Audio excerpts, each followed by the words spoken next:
Welcome back to the deep dive. Today we are stripping away the headlines, the maps with the big red arrows and, all the polished pressings. We're looking at a document that is raw, it's messy, and honestly, it's terrifyingly human. It really is. We're analyzing a transcript from a Channel 14 documentary called The Drama of Brigade 401. And I have to tell you, if you think you understand how modern militaries work, how they mobilize, how they fight, this document is going to just, dismantle a lot of that. It's a fascinating piece of source material because it's not some strategic overview. It's not a history book written 20 years after the fact. It's a psychological log of a complete systemic collapse.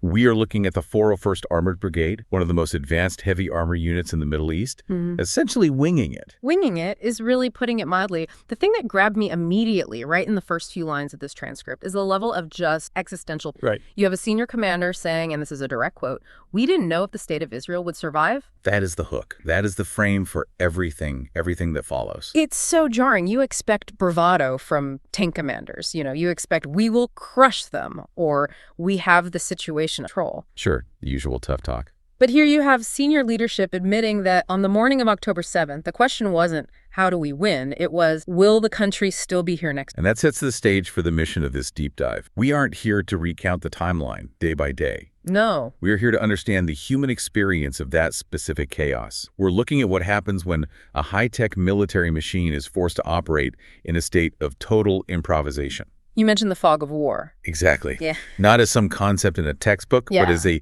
physical reality, tanks driving on toll roads, these tragic friendly fire incidents, and the psychological burden of seeing things that, no human should ever have to see. So let's go back to the morning of October 7th. Where is the 4th? Because I think we all imagine the army is like sitting in a base, engines running, ready to go. Like in the movies, yeah. The alarm rings and they just roll out. It was so far from that. And that's the first real shock of the transcript. It paints a picture of total dispersion. The brigade was scattered to the wind. How scattered are we talking? You had battalions stationed way, way up in the Golan Heights on the northern border, completely removed from the Gaza sector. Okay, so miles away. Miles and miles. You had massive amounts of personnel at home on holiday leave because it was Simchat Torah. Equipment in storage depots, it was a complete mess. And then the order comes down. And the order was just war. Essentially, yes. The commanders describe getting an alert and realizing instantly, this is it. But, and this is the critical insight, there was no specific operational plan for this scenario. A surprise invasion of this scale wasn't in the playbook. Not at all. So the order wasn't execute plan alpha. It was basically get to the south, bring whatever you have, just go. That sounds like a militia call-up, not a professional army maneuver. And this lack of planning, it leads to what I think is the most surreal anecdote in the entire document.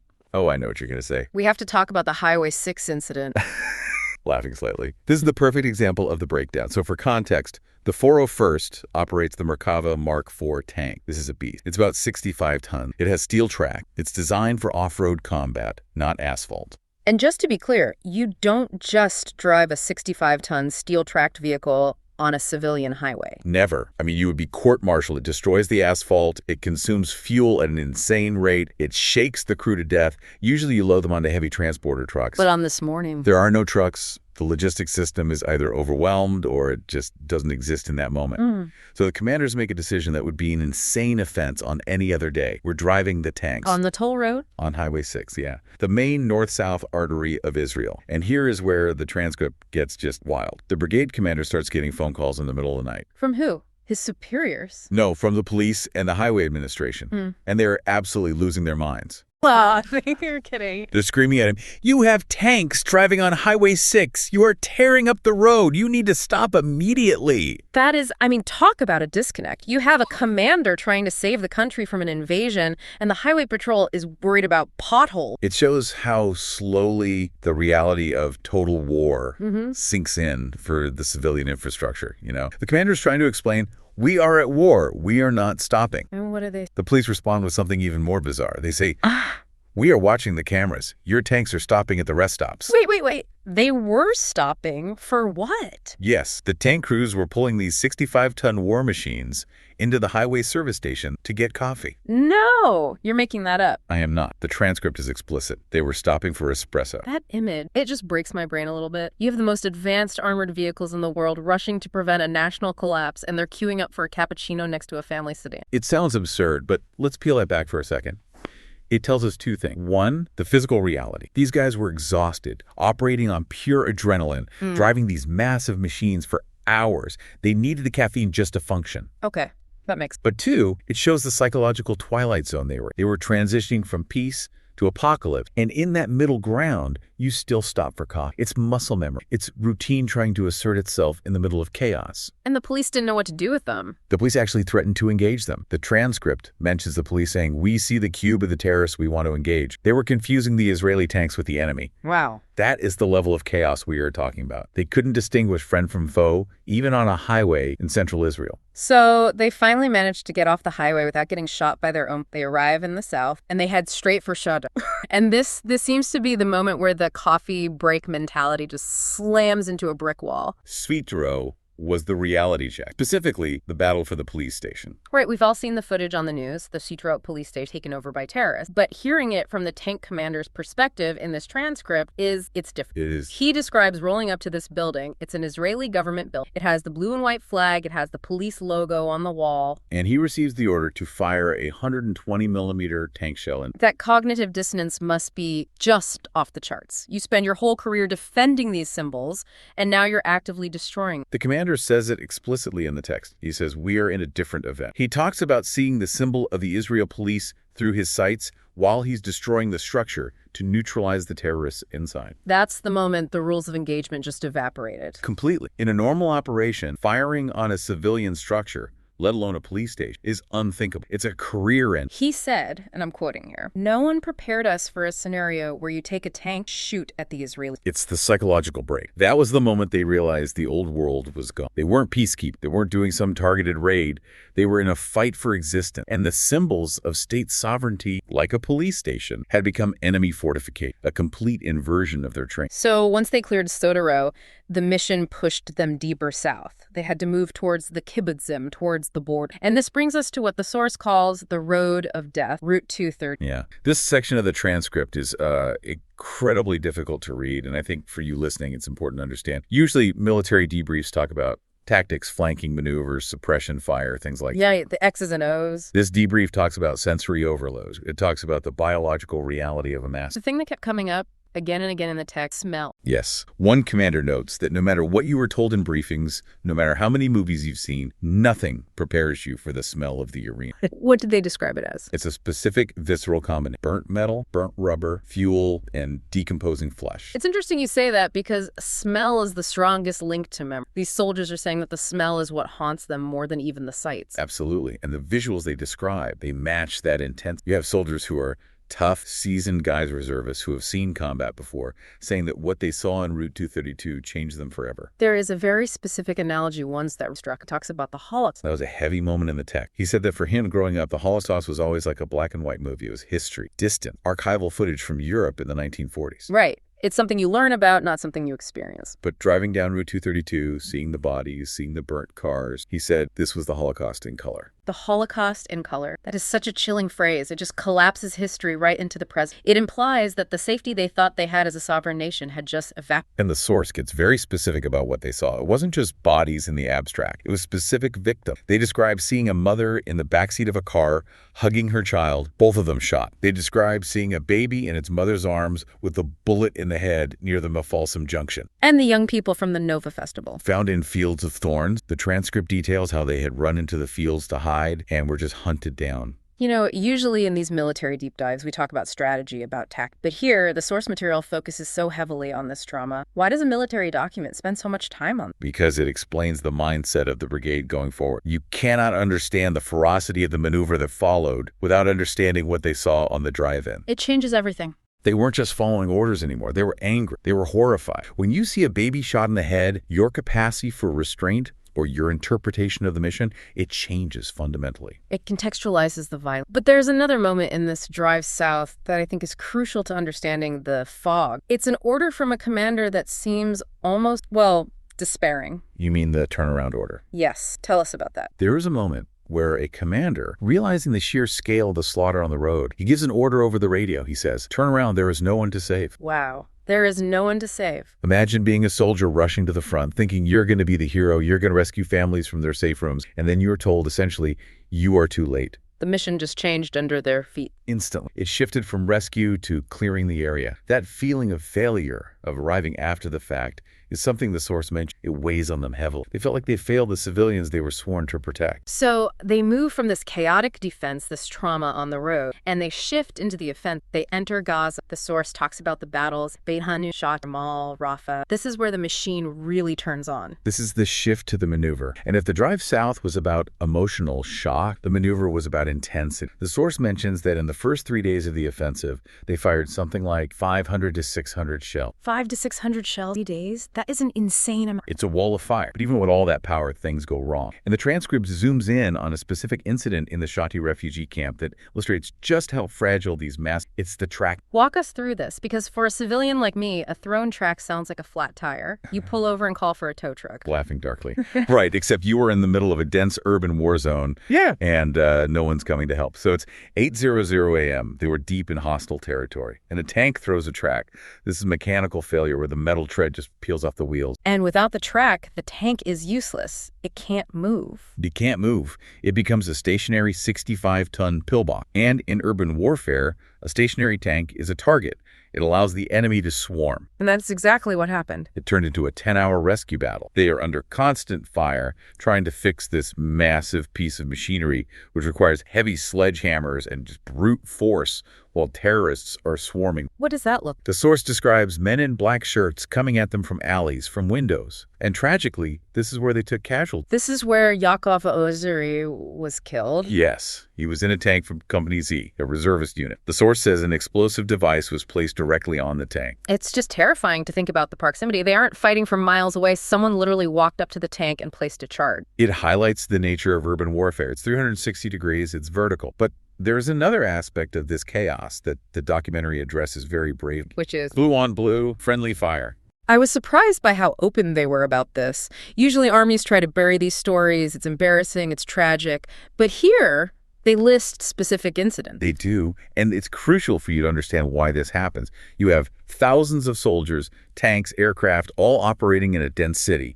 Everyone is on a hair trigger alert because of what they saw on October 7th. They are terrified of being ambushed. The visual field is just cluttered with rubble. The transcript mentions an incident with the call sign Cod, Argentina. Right. This happened around 3 or 5 in the morning. It's pitch black. The tank crew identified 2 figures. They looked like terrorists. They moved like terrorists. They engaged. They killed them. And then the next day, they found out they were friendly forces. God, that realization, that must be a gut punch like no other. The commander says, it shakes you. You realize that with your own hands, you caused the death of soldiers. Imagine carrying that. You are there to protect your brothers, and in the confusion, you kill them. And there was another one on October 5th between Battalion 52 and Battalion An anti-tank missile incident. 7 casualties. The commander speaks about the burden of leadership in that moment. You are the one who gives the order to fire. You are the one who has to live with the result. And you have to keep going. And yet, and this is the brutal part, the war doesn't stop. You can't take a week off to mourn. You can't go to therapy. You have to keep commanding 5 minutes later. That's the definition of compartmentalization. They have to lock that guilt in a box and keep pushing forward because the mission isn't over. And speaking of the mission, let's talk about the hostages, because this brigade, the 401st, was right in the thick of the search for them. They were operating in Rafah and the Philadelphia corridor, which is that border zone with Egypt, and they had one massive success. Right. The source briefly mentions the rescue of Farhan al-Qad. They found him alive in a tunnel. That must have been a massive morale boost to actually find some, to win one. Yeah. It was proof that it was possible. It validated all the risks. But the transcript contrasts that incredible high immediately with the other major incident they detail, the execution of the 6 hostages. This part was so hard to get through. The unit was right there. They were operating near the tunnel where Hirsch, Goldberg, Poland, and the others were being held. Agonizingly close. The source describes them finding fresh blood on the floor of the tunnel. They realized they missed them by moments. The terrorists executed the hostages shortly before the troops arrived. The commander describes the feeling of absolute failure. He says, "We hope to bring them out alive." That was the goal. That was the dream. And instead, they walked into a crime scene. But then the commander says something interesting. He tries to find some kind of consolation for his troops. He talks about the Jewish burial. This is a very specific cultural and religious perspective pack. In Judaism, bringing a body to a proper burial is considered a holy act. It's called Shis Shel Emet, an act of true kindness, because the deceased can never repay you. It's an act done purely for the dignity of the soul. Exactly. So he's reframing the failure. He tells his troops that yes, they failed to save their lives, but they succeeded in preventing a situation where the bodies were held hostage indefinitely. They brought them home. They brought them to be buried. It's a heavy consolation prize, but in that situation, you grab onto whatever meaning you can find to keep your soldiers from just falling into despair. And the leadership took a heavy toll, too. It wasn't just the soldiers on the line. The source mentioned Colonel Hassan The brigade commander. This is the highest level of leadership on the... He was killed in battle. And he had just replaced the previous commander. Right. Exactly. It just shows the attrition rate. It shows that no one was safe. Not the private in the tank and not the colonel commanding the whole brigade. The fog of war doesn't care about your rank. It's indiscriminate. I want to shift gears a little bit here. We've talked about the chaos, the trauma, the friendly fire, the hostages. It's just relentless. Right. But the source material also spends a lot of time on symbolism, on how these soldiers tried to reclaim some sense of control or victory amidst all the horror. Symbols are incredibly important in warfare. They are how you tell yourself the story of what you are doing. They provide a narrative structure to the chaos. And the key location here is Palestine Square. Yes, the central square in Gaza City. This is where Hamas held their parades. This is where they showed off their missiles. It was a symbol of their power, their sovereignty. And the 401st Brigade captured it. They did. And they didn't just capture it, they redecorated it. Laughing humorlessly, you could say that. The source details the decision to place a Hanukkah menorah and an Israeli flag exactly where the Hamas symbol stood. It was symbol over symbol, an act of erasure and replacement. And there is a moment with one of the commanders at this square. He says he cried. Yes. And it wasn't from sadness, exactly. He says it was the first time he cried in 2 months. It was an emotional release. What triggered it? He's standing there in the heart of Gaza City, thinking about the hostages who were paraded through that very square. He's thinking about Jewish history. He's thinking about his own family back home, lighting the Hanukkah candles. It was an overwhelming mix of the past, the present, and his own personal stake. It's that moment where the soldier remembers he's a human being, not just a fighting. The armor cracks. Precisely. And we see these flashes of humanity throughout the transcript. There's that surreal story about the proposal. Well, the D9 bulldozers, I love this. It's so absurd. You have to admire the ingenuity. Yeah.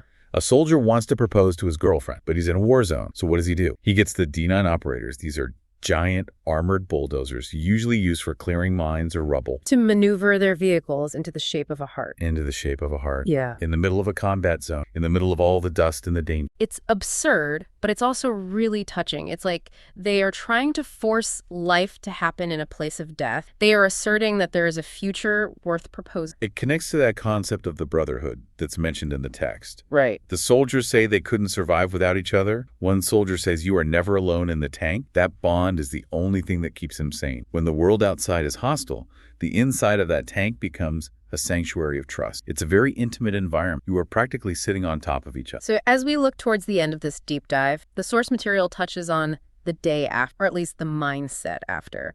The soldiers refer to themselves as the generation. They're very conscious of how before the war, there was a lot of talk in Israel about this generation, Gen Z being the TikTok. Yeah, that they were soft, glued to screen, individualistic. And the soldiers are pushing back on aggressively. The soldiers in the transcript are rejecting that label. They are saying, look at what we did. Look at the resilience we showed. We drove tanks on highways. We fought in tunnels. We faced this horror. They feel they've earned a new title. But they also realize, and this critical part, that they are permanently changed. The source mentions explicitly, we are not the same. And that leads directly to their plea to society. They are asking, almost begging for the country not to forget them when the shooting stopped. What do they mean by that? They talk about the wounded. They talk about the bereaved families. They're saying, we did our part. Now society needs to do its part for years to come. They are worried that once the war is off the news, they will just be left alone with their trauma. It's a valid fear. History shows that veterans often struggle for support once the immediate crisis fades. And these guys, they have a very specific burden. They aren't just veterans of a border skirmish.